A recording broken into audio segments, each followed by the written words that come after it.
Namaste, welcome to Khadri News. Sir,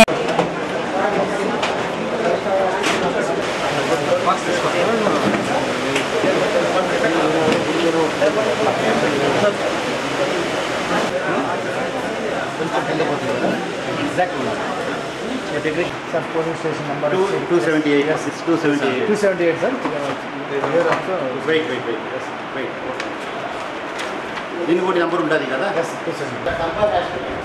Suppose this must have come from Bihar. This must have come from Tamil. This must have come from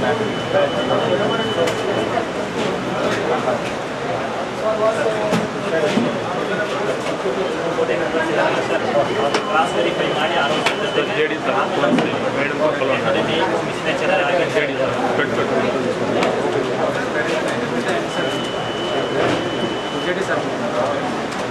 if out of this going to custody, one meeting that is and we will keep them on the committee also. Every sector somewhere would have making every sector will have the extra. Instead of that they are participating in it.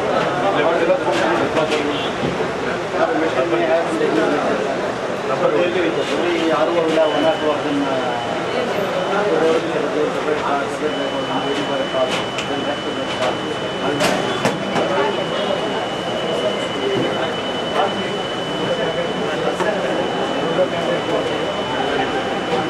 Paper loading. What is this one? Compartment.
బాబు పైన wire ఉంది మా భద్రమా నువ్వు జెండా ఎత్తుకున్నారు ఎవరో బాబు crane మీద మీరు దిగండి కరెంట్ వైర్ ఉంది భద్రం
तू चलेगा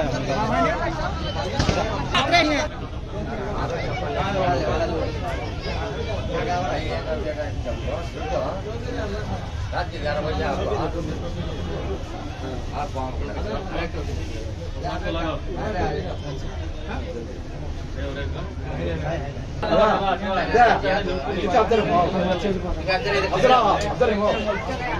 निकल तो सवारी से अच्छा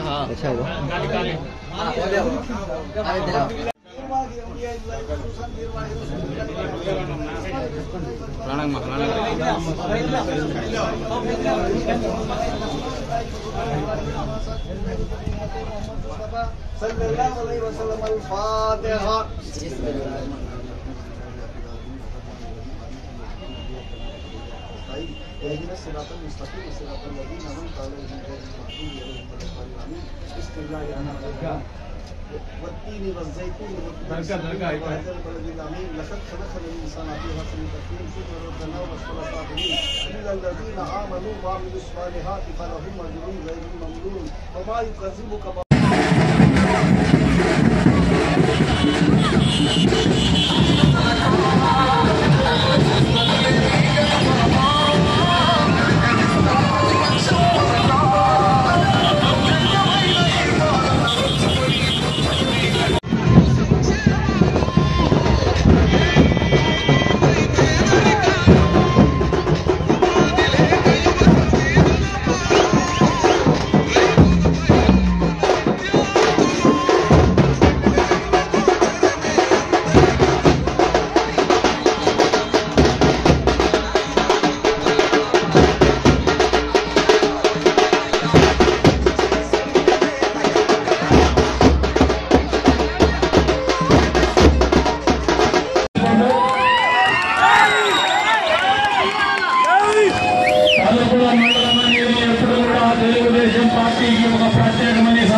జగన్మోహన్ రెడ్డి ఒక్క ఛాన్స్ అంటే ఏమార్చి తలుపుల మండలంలో ఉన్నటువంటి ప్రజానీకం ఒక పెట్టుబడిదారికి ఒక వడ్డీ వ్యాపారస్తులు రాజకీయం చేసే మోసపోయినారు. వాస్తవమా కాదా? అది మళ్ళీ మోసపోవడానికి సిద్ధంగా ఉన్నారు. మన కష్ట నష్టాలు భాగస్వాములు కాదు. ఎన్నికలప్పుడు మాత్రమే డబ్బు సంచులతో వస్తారు. ఆ డబ్బు సంచులు కూడా అభ్యర్థుల డబ్బు సంచులుగానే ఉన్నాయి. ఆ డబ్బు సంచులు చూపి పేదవాళ్ళైనటువంటి మన వ్యక్తిగతమైనటువంటి బలహీనతలను నాశనం చేసుకొని రాజకీయాలు చేస్తున్నారు. ఎన్నికల సమయంలో మాత్రమే ప్రజలు గుర్తుకొస్తారు. ప్రజలు గుర్తుకున్నారు, ఓటర్లు గుర్తుకొస్తారు. వీళ్ళకి మామూలుగా వేరే రాజకీయ పార్టీలు అయితే ఇంతసేపు కూడా నిలబడేటువంటి పరిస్థితులు కాబట్టి గట్టిగా చెప్పండి. పోలవరం పూర్తి చేసే ప్రయత్నం చేయాలి. అదే రకంగా ఎన్నికల సమయంలో ఉద్యోగస్తులకి ఇచ్చినటువంటి మాట సిపిఎస్ రద్దు చేస్తారన్నారు. వారంలో రద్దు చేస్తా అదేవిధంగా అని చెప్పి మాట్లాడాడు. రద్దు చేశారా? మహిళలకు ఇచ్చినటువంటి మాట మద్యపాన నిషేధం చేసి మాత్రమే ఓటు అడుగుతారు, ఎన్నికల్లో పోటీ చేస్తాడు. మా మహిళా మండలి మీరు గట్టిగా చెప్పాలా? మద్యపాన నిషేధం చేశారా? మీ జీవితంలో పెట్టే కష్టాన్ని దూరం చేశారా? అమ్మ ఒడి పేరు మీద అందరి బిడ్డలకు డబ్బులు ఇస్తాడు. ఇంకా ఎంతమంది చదువుకుంటే అంతమంది నడిస్తున్నారా? అదే రకంగా మీ అందరికీ కూడా నిత్యావసర వస్తువుల నూనె రేటు పెరిగిందే లేదా? మీకు గ్యాస్ రేటు పెరిగిందా లేదా? పెట్రోల్ రేటు పెరిగిందా లేదా? డీజిల్ రేటు పెరిగిందా లేదా? వచ్చే లాభం ఏందో ఒక్కసారి ఆలోచన ఏ మాత్రం లాభం లేదు. మన జేబుల నుంచి కన్నలేసి మళ్ళీ డబ్బులు పెట్టేస్తున్నాడు. మద్యపాన నిషేధం చేస్తా అని మాట్లాడి అక్రమ మద్యం వ్యాపారిగా ఒక ముఖ్యమంత్రి అవతారం ఎత్తినటువంటి పరిస్థితి బహుశా భారతదేశ చరిత్రలో ఎప్పుడు లేదు. ఈసారి మాత్రమే జగన్మోహన్ రెడ్డి భార్య ఇద్దరు కూడా అక్రమ మద్యం వ్యాపారం చేసి డబ్బు సంచులు కూడా పెట్టుకున్నారు. ఆ డబ్బులే ఈ రోజున విచ్చలవిడిగా ఎన్నికల్లో ఖర్చు పెట్టాలని ఆలోచనలో ఉన్నారు. కేవలం ప్రజల్ని ఓటర్లుగా చూసేటువంటి మనస్తత్వం ఉన్నటువంటి నాయకత్వం ఒక వ్యాపారస్తుడు. ఆయన వ్యాపార దృక్పథంతో మాత్రమే రాజకీయాల్లో ఉన్నటువంటి వ్యక్తి. మంచి రాజకీయాల్లో అవకాశాలు వస్తే ఈ రాష్ట్రానికి కానీ ప్రజానీకానికి కానీ మంచి జరిగేటువంటి పరిస్థితులు ఉండవనేది వాస్తవాన్ని సందర్భంగా తెలియజేస్తా ఉన్నాను. ఈరోజు తలుపుల మండలాన్ని ఆలోచన చేసుకోండి. గతంలో కూడా ఇక్కడ అభివృద్ధి పేరు మీద అడ్డగోలుగా మాటలు చెప్పినటువంటి వైఎస్ఆర్సీపీ పార్టీ నాయకులు మీ దర్గా భూముల్ని కబ్జా చేయాలని ప్రయత్నం చేసింది వాస్తవంగా. పెద్ద ఎత్తున ముస్లిం సమాజం ఉన్నటువంటి ప్రాంతంలో కబ్జా చేస్తుంటే కాంపౌండ్ కట్టి కాపాడినటువంటి మీరు కరెక్టా? కబ్జా చేయడానికి ప్రయత్నం చేసినటువంటి వాళ్ళు కరెక్టా? ఒకసారి గట్టిగా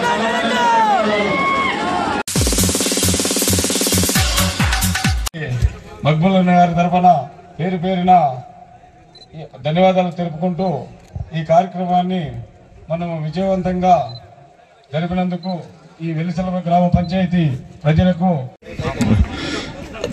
తమ్ముడు 2 చైర్స్ పంపించు ఈశ్వర.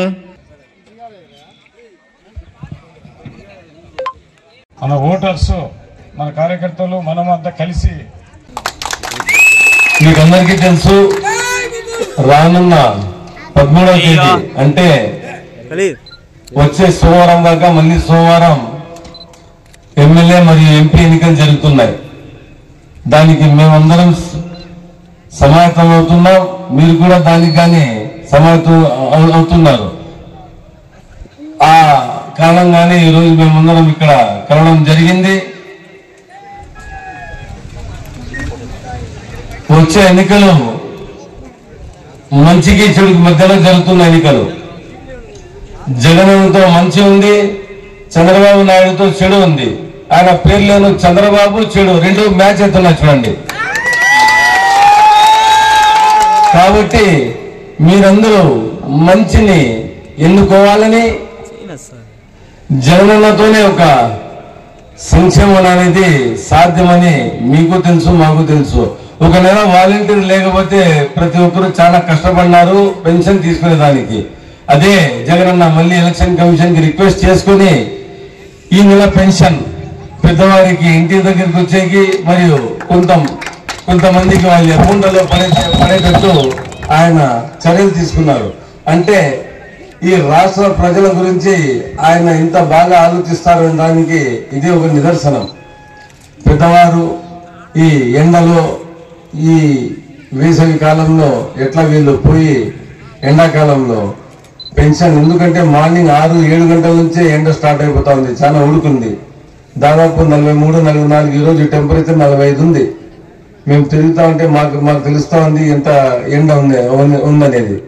కాబట్టి ఇంత ఆలోచించి ఎలక్షన్ కమిషన్ ని రిక్వెస్ట్ చేసుకుని ఒక ముఖ్యమంత్రి ఆయన అనుకుంటే సర్లేపోయి తీసుకుంటారు, ఒక నెల కదా వచ్చే నెల మళ్ళీ నేను ముఖ్యమంత్రి అవుతాను, మళ్ళీ వాళ్ళ ఇంటి దగ్గర పంపచ్చు అని ఆలోచించి గమ్మున అయిపోయి ఉండొచ్చు. అలా ఆలోచించకుండా ప్రతి ఒక్కరికి ఇంటి దగ్గర పెన్షన్ మళ్ళీ పోయేలా చర్యలు తీసుకున్న ఒకే ఒక ముఖ్యమంత్రి దేశంలో ఎవరన్నా ఉన్నారంటే ఒక్క జగన్మోహన్ రెడ్డి మాత్రమేనని మీకందరికీ తెలుసు. అలాంటి ముఖ్యమంత్రిని మళ్ళీ ముఖ్యమంత్రిని చేసుకోవడానికి సమయం వచ్చింది. మీరందరూ మీ అమూల్యమైన ఓటు ఫ్యాన్ గుర్తుకు ఓటు వేసి జగనన్నని ముఖ్యమంత్రిని చేసుకోవాలని, నన్ను అసెంబ్లీకి పంపాలని. ఎందుకంటే నన్ను అసెంబ్లీకి పంపితే నాలాంటి 178 మందికి ఎన్నుకుంటే జగనన్న మళ్ళీ ముఖ్యమంత్రి అవుతాడు. కాబట్టి మీరందరికీ నేను ఈ వెలిసిల గ్రామ ప్రజలకు, నమ్మల్పూర్కుంట మండల ప్రజలకైతేనేమి, కదిరి నియోజకవర్గ ప్రజలకి ప్రతి ఒక్కరికి పేరు పేరున నేను మనవి చేసుకుంటున్నాను. ఫ్యాన్ గుర్తుకు ఓటు వేసి నన్ను అసెంబ్లీకి మరియు శాంతమ్మక్కకు పార్లమెంటుకు పంపేదానికి మీ ఓటు తప్పకుండా దోహదపడేలా చర్యలు తీసుకోవాలని మనవి చేసుకుంటున్నాను.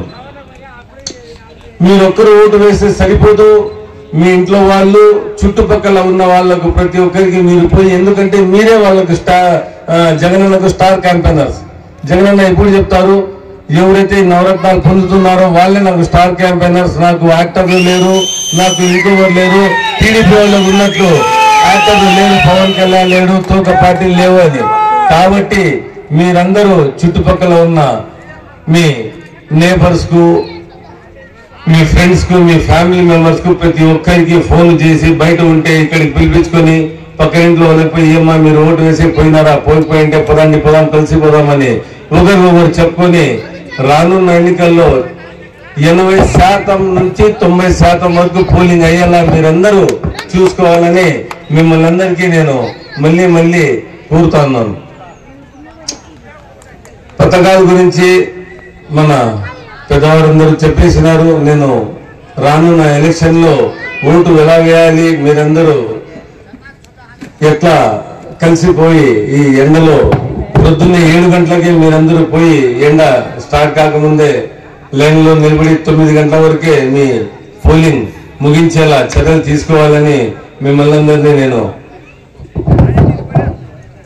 రిక్వెస్ట్ చేసుకుంటున్నాను, దయచేసి మీరందరూ వచ్చే ఎన్నికల్లో ఫ్యాన్ గుర్తుకు ఓటు వేయించి పెద్ద మెజార్టీతో నన్ను గెలిపించాలని మరియు బోయర్ శాంతముఖ గారిని గెలిపించాలని కోరుకుంటూ ఈ కార్యక్రమాన్ని నిర్వహించిన మళ్ళీ బోరెడ్డి సోమశేఖర్ రెడ్డి గారికి, వారి కుటుంబానికి మరియు ప్రతి ఒక్కరికి పేరు పేరున ధన్యవాదాలు తెలియజేసుకుంటూ సెలవు తీసుకుంటున్నాను.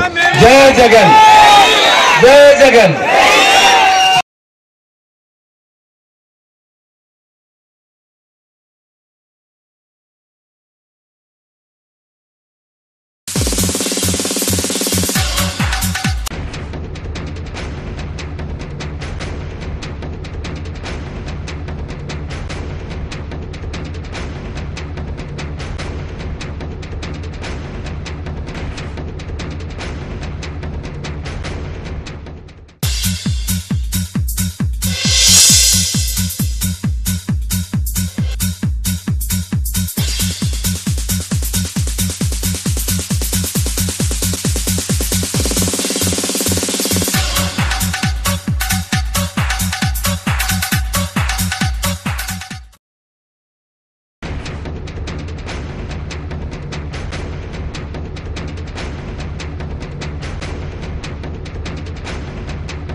నా వద్దగా పోయే ఎన్నికల్లో కూడా నేను 50 లక్షలు డబ్బులు ఇచ్చాను. మీరు ఎంతవరకు చేస్తున్నా నేను ఆ పక్క కూడా పోవాలి. ఒకసారి నాకు శివాలయం గుర్తు చేసి కూడా పొద్దున ఇది ఎలక్షన్స్ అయిపోయినాయి, మా ఎలక్షన్ వస్తూ ఉంటాయి పోతా ఉంటాయి. ఇచ్చి నేను మాడగలిగి పట్టు కూడా ఇదివరకు కట్టుకోవడం అనుకుంటున్నాను. పూర్తి స్థాయిలో కట్టుకోవట్లేదు. మొదటిగా నా ముందుగా అది మీకు పూర్తి చేయాల్సిన బాధ్యత ఉంది. చెప్పని కానీ చేసి చూపించేస్తాను.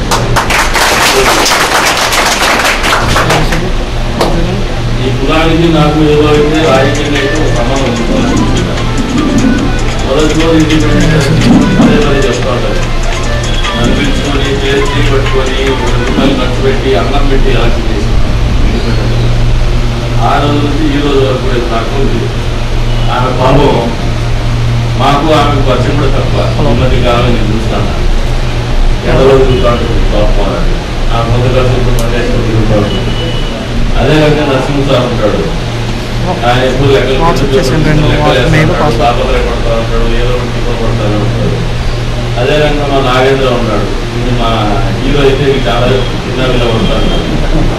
ఎందుకో కానీ ఈ కమ్యూనిటీతో మాకు ఎప్పుడు ఒక కోఆర్డినేట్గా ఎపిసోడ్ అయితే వర్కౌట్ అవుతాం. కానీ ఒక అపోహం, నేనేదో మీ వర్గాల కొద్ది వరకు అగెనెస్ట్ చేస్తాను. నేను ఎప్పుడు చేయాలి, నిజాయితీ చెప్తున్నాను. నాకు అబద్ధాలు చెప్పేది రాదు. నేను ఏదైనా మొహం మీద చెప్పాను. నా వ్యక్తిత్వం రాజకీయాల్లో ఇంత ఖర్చుగా మాట్లాడేవాడిని నేను ఇంటర్వ్యూ చేస్తాను. ఆయన అంటున్నాడు మీరు ఖర్చుగా అన్ని మాట్లాడతాను ఏముంది అంటున్నారు. దీంతో మీరు ఆఫ్రికా లేదు, ఆఫ్రికా లేదు భయపడేది ఏముంటుంది, ఏదో తప్పు చేసినట్టు. నేను ఎప్పుడైతే కూడా మీ కమ్యూనిటీ మంచి చేయాలని కాపాడతాను. ఇప్పుడు కూడా నాకు ఆ కృతజ్ఞతాభావం, ఒక రోజుగా మీకు కమ్యూనిటీ మీద నాకు ఉన్నది ఏమంటే కృతజ్ఞతాభావం. అది ఎప్పుడు కూడా రన్ అవుతానే ఉంటుంది. నేను నెగిటివ్ కూడా పోలేదు. శ్రీకృష్ణదేవరాయ విగ్రహంలో కూడా మిమ్మల్ని చూస్తే నాకు జాలేసి అది పెద్ద ఇష్యూ కానే కాదు, కానీ అంత పెద్ద ఇష్యూ చేసుకున్నారు. ఎంత తెలివైన వాళ్ళు బల్లి ఉందని చెప్పారు, కానీ ఇంత తిక్కగా ఉన్నారని నాకు మనం నిరూపించుకున్నారని చెప్పి నేను భావిస్తాను. ఆ రోజు చాలా తెలివైన కమ్యూనిటీ. అటువంటి విగ్రహం విషయంలో ఎందుకు కానీ ఇటువంటి తప్పు చేస్తున్నారు? రాజకీయం కాదు, రాజకీయ నాయకులకి కంపల్సరీ ఏమో కంపల్సరీ అంటే వాళ్ళు చేసినా మేము మద్దతు తెలపాల్సింది, మేము చేసినా వాళ్ళు మద్దతు తెలపాల్సింది. ఎవరైనా అడ్డం చేసినా కానీ వాళ్ళు డ్యామేజ్ చేసినా అంత సింపుల్ లాజిక్ ఎందుకు మిస్ అయినారు, అతను ఆడుకుంటున్నారు. విగ్రహం విషయంలో ఎందుకు కానీ ఇటువంటి తప్పు చేస్తున్నారు? రాజకీయం కాదు, రాజకీయ నాయకులకి కంపల్సరీ ఏమో కంపల్సరీ అంటే వాళ్ళు చేసినా మేము మద్దతు తెలపాల్సింది, మేము చేసినా వాళ్ళు మద్దతు తెలపాల్సింది. ఎవరైనా అడ్డం చేసినా కానీ వాళ్ళు డ్యామేజ్ చేసినా అంత సింపుల్ లాజిక్ ఎందుకు మిస్ అయినారు, అతను ఆడుకుంటున్నారు అని చెప్పేసి ఒక ఆలోచన. అంటే అందరూ రాజకీయ నాయకులు ఒక రంగు ఉండలేదు, ఆయన కుటుంబాయన కాబట్టి వేరే రంగు ఆలోచించారు, మనం అనుకోవాలి కాబట్టి వేరే రంగు ఆలోచించారు. కొంత రాజకీయం దానికి మీరు నన్ను అడగాలని అవసరం లేదు. నేను పూలే విగ్రహాలు జరిగినట్టు పూలే విగ్రహానికి నన్ను బీసీ సంఘంలో వచ్చేసి అంబాపతి ఒక అమౌంట్ పెట్టాను, కాన్సెప్ట్ విగ్రహం పెట్టాను, అమౌంట్ తదుపరి వాళ్ళంతా వాళ్ళే నేను చెప్పిన అమౌంట్ నాకు చెప్పిన అమౌంట్ పెద్ద అమౌంట్ నేను 50% ఇచ్చినాను. ఇచ్చిన తర్వాత వాళ్ళు విగ్రహం తెచ్చేసుకున్నాం మేము, మన డబ్బులు కాదు కానీ నాకు విగ్రహం ప్రతిష్ట కావాలా అని చెప్పేసి కాలేజ్ దగ్గర పెడతాము, కాలేజ్లో ఎవరో పెట్టిస్తాము, అందరికీ జ్యోతిరావు పూలేకే స్థలం ఉండగా ఎక్కడో మంచి చోట పెట్టండి అని చెప్పిన రోడ్డు మీద పోయి పెట్టడానికి ప్రయత్నం చేస్తే ధైర్యం రావాలా. మళ్ళీ ఆయన ఎత్తుకొని పోయి పరిగెత్తి స్కూల్ రాశాడు. ప్రభుత్వం వచ్చింది, నేను ఎలక్ట్రోడ్ నా బాధ నాకు నన్ను వచ్చాడు. చంద్రబాబు నాయుడు గారు మొట్టమొదటి పర్యటన కదిరికే పెట్టిమంది రేపు జ్యోతిరావు పూలే విగ్రహాన్ని లే ఎవడో తడిపోయి ఆ రోడ్లో పెట్టుకోవాలి, రోడ్లో పెట్టించి పెట్టాక ముఖ్యమంత్రి గారి చేత ఆవిష్కరింపజేయాలి. వాళ్ళు అడగాలనేది ఇవన్నీ నాకున్న కొంత మీ కళ్యాణం కూడా అంతే కొంతగా చేస్తాను, ఎందుకంటే నేను మాట తప్పినాడు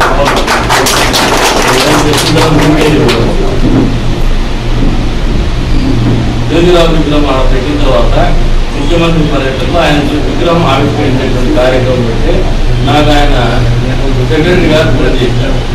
సుప్రీంకోర్టు గైడ్లైన్స్ ఉన్నాయి ప్రసాద్ గారు, దాన్ని ఎట్లా చేస్తారో అదొకటి మీరు తప్పించేసేయండి, చేయలేదు ముఖ్యమంత్రి గారు.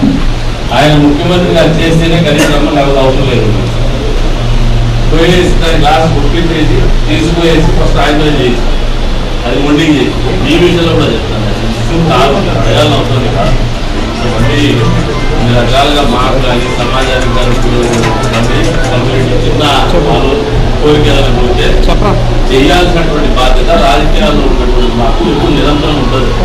అదే నాట్ పాసింగ్ ఏమి మాకు సమాజానికి చెడ్డ చేసేది కాదు, లేదంటే మాకు ఇబ్బందికరమైన పరిస్థితి తెలియచేది కాదు. రెండు రకాలుగా ఏదో ఒక ఇన్స్పిరేషన్, శ్రీకృష్ణదేవరాయలు ఒక ఇన్స్పిరేషన్, కమ్యూనిటీకి యాక్టివేట్ చేయాలి. మీరు ఫోన్ చేసుకున్నాను కానీ అతను అందరూ వాడు ఒక ఇన్స్పిరేషన్. శ్రీకృష్ణదేవరాయలు ఈ భూమి ఎంతో ఉంటాడు, చరిత్రలో నిలిచిపోయినాడు. కాబట్టి అటువంటి ఇన్స్పిరేషన్నే మనం ఐడియల్గా చూసుకుంటాం. దాన్ని విగ్రహాలు పెట్టుకోవడం ముఖ్య ఉద్దేశం అంటే ఎప్పటికప్పుడు వాళ్ళ గురించి ఆలోచన వచ్చే తరాలకు ఇన్స్పిరేషన్గా ఉండాలనే ఆలోచనతో విగ్రహావిష్కరణ చేస్తాం. కాబట్టి దాని గురించి పెద్దగా మీరు ఆలోచన పెట్టుకోదండి. మీరు అడిగిన దానికంటే మంచి స్థానంలో దాన్ని పెట్టిస్తాము, అందరికీ జీవితం కనపడే రంగానే పెట్టిస్తాం. కానీ ఎక్కడో పోయేసి నార్మల్ ప్రాంతంలో పెట్టి అది నా వంతు బాధ్యత. మీరు 3 నెలలు అడిగినారు, 30 రోజుల్లో పెట్టిస్తాం. ప్రభుత్వం వస్తుంది, ఖచ్చితంగా మనం గెలవబోతాను, దాన్ని అనుమానం ఏమి పెట్టుకోవద్దండి. ఎందుకంటే 2 ఎలక్షన్లు, ఒక ఎలక్షన్ నేను నిర్లక్ష్యంతో పోగొట్టిన ఎలక్షన్ మనల్ని ప్రజలు ఓడించాలంటే ఈసారి నేను నిర్లక్ష్యం వహించడంలో అలసత్వం వహించడం రెండింటిలో అప్రమత్తం. కాబట్టి ఈ ఎలక్షన్ అనేది మన చేయి దాటిపోయే ఎలక్షన్ కాదు. అందులో మీరు కూడా తాటి మీదకి వచ్చినారు, బ్యాక్వర్డ్ కమ్యూనిటీస్ కానీ బలిత సోదరులు కానీ అందరూ తాటి మీదకి వచ్చినారు. ఇటువంటి పోలరైజ్ చేశారు. గడిచిన 20 సంవత్సరాలు నేను రాజకీయాల్లో పార్టిసిపేట్ చేసిన తర్వాత పోటీ చేసేటువంటి పరిస్థితి తర్వాత ఇప్పుడు చిన్నప్పుడు 1994లో చూసినాం. ఆ రోజు లీడర్ని చూడాలి, కేవలం ఒక ఇష్యూని తీసుకొని రాజకీయం జరిగేది గదిలో. దాని ఫలితం 56,000 మెజార్టీ. ఆ రోజు ఒక ఇష్యూ నాయకుని జోదా సూర్యనారాయణ ఇంకోకుండా ఎన్టీఆర్ గారి తెలుగుదేశం పార్టీ స్థానికంగా ఒక అంశాన్ని తీసుకొని జరిగింది ఆ రోజుల పరిస్థితి. అందుకు ఆ రోజు తర్వాత మళ్ళీ అటువంటి పరిస్థితులు ఈ రోజున నియోజకవర్గంలో ఉన్నాయి. అంత పెద్ద స్థాయిలో మెజార్టీ వస్తామా లేదంటే తగ్గుతుందా secondary, but win is inevitable. గెలవడం అనేది గెలుపనేది తథ్యమైపోయింది కాబట్టి ఆలోచన చేసుకోవట్లేదు. కాకపోతే అప్రమత్తంగా ఉన్నాం, చివరి వరకు పనిచేయాలని ఆలోచనతో ఉన్నాం. మీరు కూడా ఆ ఆలోచనకు సహకరించమని చెప్పేసి మనం కోరుతా ఉన్నాను. మీరు మనసుల్లో ఒకటే గుర్తుపెట్టుకోండి, కందికుంట ప్రసాద్ అనే వారికి ఒక కృతజ్ఞతాభావంతోనే బయట కులస్తులతో నేను బతుకుతా ఉన్నా. నాకు ఎప్పుడు నాకు మంచి చేసినటువంటి కులం ఇది. నేను వడ్డర్లు ఎప్పుడు ప్రేమిస్తాను, ఎందుకంటే మా పార్టీ చేత నేనేంటి పెట్టిన వాళ్ళకి పెడతాను. ఆ కృతజ్ఞత చెప్తున్నాము వాళ్ళ మీద. దాని తర్వాత నాకు రాజకీయాల్లో ఉన్న కృతజ్ఞతాభావం ఉన్నటువంటి కులం బయట కులం. ఎందుకంటే నేను ఈ మీటింగ్లోనే కాదు, అన్ని మీటింగ్లో చెప్తాను. కులం మీటింగ్ నాయకులు మామూలు చెప్పుకోరు, నేను చెప్పుకుంటాను. ఇప్పుడు మీ చింతాసి నాయకులనే పడుకునే నలుగులో అందరూ కష్టపడి పనిచేసిన రాత్రి భవన్ తిరిగిన మనిషి మీరు నిలబెట్టేటప్పుడు ఆ రోజు గెలవచ్చు ఓడచ్చు, కానీ రాజకీయంగా అయితే ఒక స్థానం అయితే కల్పించినారు కాబట్టి ఈరోజు మనగలుగుతాను, ఈరోజు పోటీ చేయగలుగుతాను.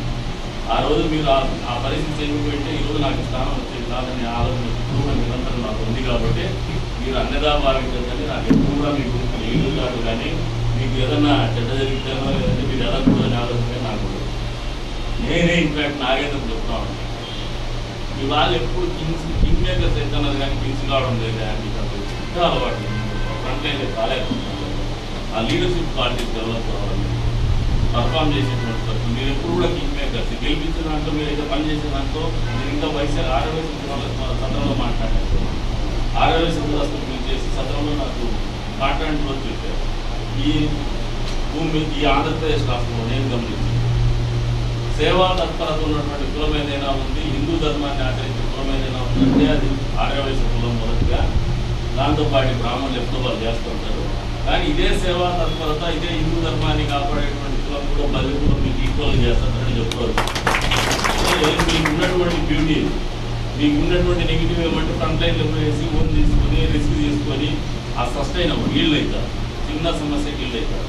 దట్ ఇప్పుడు అర్థం ఉంది. నేను చూస్తాను నా దగ్గర లీడర్షిప్ క్వాలిటీస్ చాలామందికి ఆ క్వాలిటీస్ లేవు, మొగంలో కూడా చూడాలి. అదే రకంగా ఇంకో ఆమె ఎస్టీ ఆమె ఉంది మాకు అని చెప్పేసి మాకు సర్పంచ్గా ఏమైనా ఎక్స్ట్రాడినరీ లీడర్షిప్ ఉన్నాయి. ఇది ఇప్పటివరకు నా అప్డేట్స్. మరిన్ని అప్డేట్స్ కోసం చూస్తున్నానండి ఖాద్రీ న్యూస్.